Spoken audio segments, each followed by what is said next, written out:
Hello everybody and welcome to 4-Minute Book Reviews. My name is Joe Brown and today's book review is about Thinking Fast and Slow by Daniel Kahneman. Daniel Kahneman did the research for this book along with his partner Amos Tversky. Daniel Kahneman ended up winning a Nobel Prize for his research and it would have been shared with Amos Tversky had he not passed away before it was awarded. I loved this book.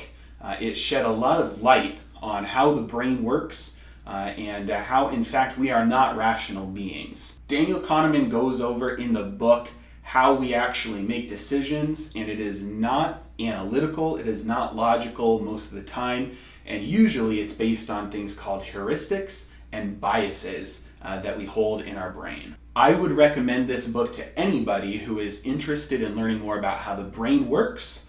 It is also very useful for anybody who might be in a career of sales or law where you might need to persuade somebody and understand how the brain works and makes decisions, because if you present a logical case to somebody, that usually is not enough to make them take the leap.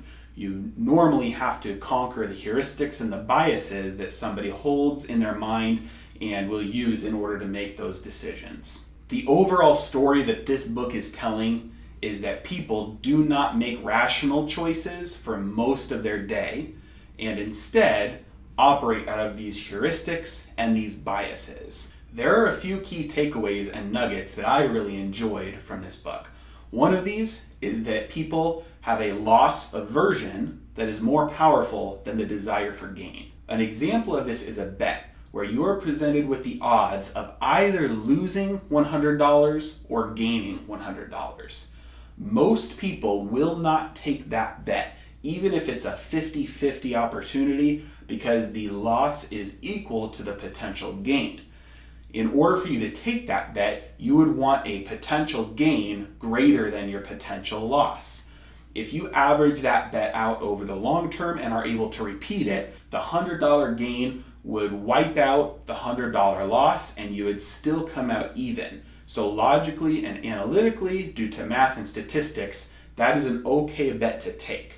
But normally people will not take a bet unless the potential for gain is at least twice the potential for loss. One other key takeaway that I really enjoyed from this book is that we have a substitution bias that we normally use when we're trying to answer questions. An example of the substitution bias comes into play when we are trying to answer riddles. If you're presented with the riddle about the cost of the baseball bat and the baseball, you're normally going to use the substitution bias. Here's the riddle. You spent $1.10 and you bought both a baseball bat and a baseball.